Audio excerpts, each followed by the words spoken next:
à tous, Céline Coaching, coach thérapeute formée en Reiki. Je vous propose de travailler aujourd'hui sur l'intention. Qu'est-ce que c'est? Et 7 conseils pour pouvoir voir nos intentions se réaliser dans notre vie. Alors, qu'est-ce que l'intention? C'est une manière de focaliser son énergie sur ce que l'on souhaite vraiment, ce qui est précieux pour nous, au lieu de combattre ce qu'on ne veut plus. C'est donc très constructif et c'est très puissant. Quand on focalise son attention sur une tâche en particulière, forcément il y a un effet loupe qui se fait et ça prend plus de place dans notre vie. Et ça vaut aussi pour les pensées négatives, j'y reviendrai dans une prochaine vidéo. Donc l'intention est utilisée, c'est pas étonnant, chez les guérisseurs. C'est d'ailleurs Sandrine Müller-Bord qui a revisité cette notion à travers le tableau de visualisation. C'est une technique qui est assez ancestrale, la visualisation. On la retrouve sur plusieurs continents, en Europe, aux États-Unis. J'ai même vu ce tableau dans un film récemment. Donc je me suis dit que c'était pour vous une bonne clé pour pouvoir avancer. Voyons maintenant les 7 conseils d'utilisation de ce tableau de visualisation. Tout d'abord, je vous conseille de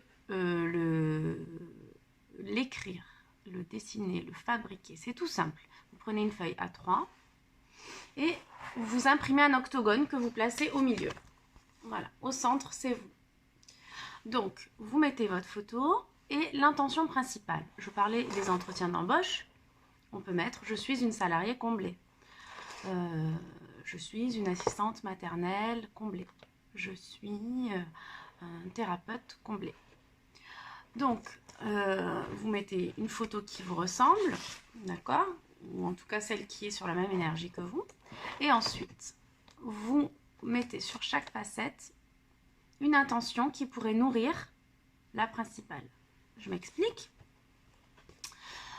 Je prends le mien par exemple, donc ça touche voilà, aux collaborateurs, aux conférences, à la famille, aux réseaux sociaux, au lieu de travail, et puis voilà, à l'abondance aussi, ici, parce que tout le monde mérite l'abondance. C'est aussi un travail que vous avez à faire sur l'estime de soi. C'est une façon de se donner une valeur.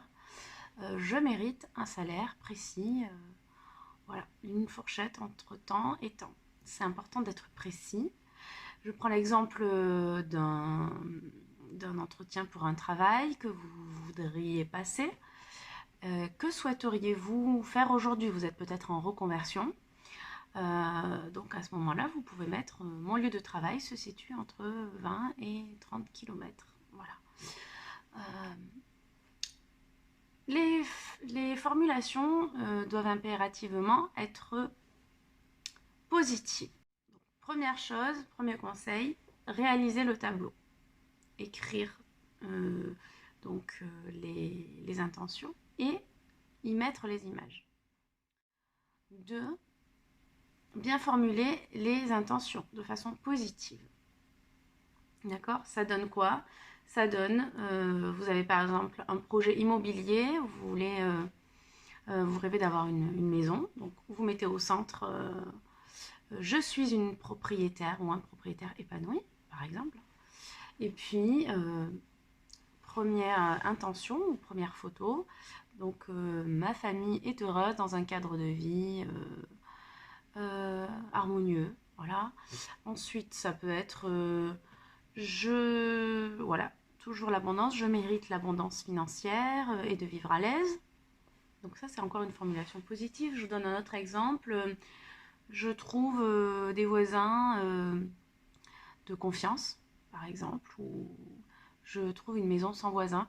Voilà, c'est vraiment important pour vous d'apporter la clarté sur ce que vous voulez, puisque de cette façon, vous vous mettez déjà dans l'énergie de ce qui va arriver. C'est-à-dire que vous l'incarnez. D'accord? Troisième conseil. Donc, il est important de placer ce tableau de visualisation à un endroit qui vous permet de le voir tous les jours. Et surtout, ne pas le regarder en fait quand vous êtes stressé. Parce que là, c'est terrible. Vous pouvez perdre patience, courage, et puis passer à côté de belles occasions en focalisant sur le négatif. Donc, important de le passer dans un endroit qui vous convient. Ça rejoindra aussi l'idée que c'est important d'avoir un endroit pour vous, pour poser vos intentions. On y reviendra. Hein. Voilà. Quatrième conseil.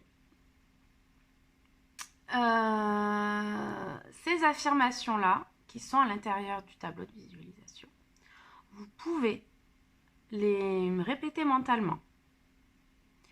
Donc pendant 21 jours, c'est l'idéal. Sinon, vous le faites au réveil et au coucher. Ou alors, vous remplacez chaque pensée inconfortable par l'intention principale. Je suis une thérapeute épanouie. Voilà. Hein, c'est très important ça, les affirmations positives. D'accord ? Voilà, donc 6e conseil, n'hésitez pas à ancrer sa gratitude dans les remerciements. Donc, comme on le dit en Reiki, merci est un des plus puissants mantras. J'insiste vraiment, parce que c'est important de remercier. Alors, remercier les personnes peut-être, mais remercier aussi, tout simplement, vous déjà, pour commencer, d'avoir pris cette nouvelle posture par rapport à votre vie, la responsabilité que vous en tirez et les fruits que vous voyez apparaître. Donc, sachez que merci est un mot très puissant, une énergie très puissante. Et voilà, ne pas hésiter à dire simplement merci lorsque vous arrivez à avoir quelque chose qui se réalise dans votre vie. Je vous donne un exemple très concret, très parlant. Hier, donc je réfléchissais, j'étais un peu en mode mental, voilà, donc c'est un peu accéléré. Je pensais au stage, aux conférences, etc., à l'institut. Et puis, je sentais qu'il y avait une part d'inquiétude, même s'il y avait une grande part de joie et de célébration. Et donc, pour prendre soin de cette part vivante en moi, j'ai demandé un signe. Je me suis dit, bon, bah, si vraiment c'est ce... Voilà pourquoi je suis faite. Je comprends aujourd'hui que toutes ces étapes ont été nécessaires pour en arriver là. J'aimerais quand même avoir un petit signe, ça me rassurerait. Je vais demander. J'ai eu cette idée-là. Donc je me suis dit, voilà, juste histoire de me réconforter. Bon, après, c'est une manière aussi de pouvoir orienter son énergie vers ce qui est positif. Et je rentre chez moi le soir, j'ai un appel d'une personne qui souhaite me proposer de faire un salon pour la petite enfance avec des valeurs qui ressemblent aux miennes, une certaine éthique et puis surtout de belles personnes à rencontrer. Et puis vraiment une discussion féconde, voilà. Donc là, j'ai fait waouh, c'est rapide, c'est puissant. J'ai eu d'autres exemples aussi voilà, pour la conférence par exemple. Avant de faire ma première conférence, j'avais mis dans le tableau et puis ça arrivait comme par magie. Donc voilà, c'était mon petit partage. Et dernier conseil, ce qui est très important, je terminerai par là, c'est de pouvoir le faire dès maintenant en fait. Voilà. Now is the moment. Voilà. C'est ce que j'ai appris, la toute première chose que j'ai appris en retraite. du bouddhisme Theravada en monastère. C'est maintenant. Voilà. Donc, je vous remercie d'avoir vu cette vidéo. Vous pouvez vous abonner en bas de l'écran et ne pas oublier d'activer la petite clochette pour recevoir les notifications. J'espère que cette vidéo vous a plu et si vous mettez un commentaire ou un j'aime, ça me permet de savoir si c'est quelque chose qui a pu vous aider, tout simplement. À bientôt!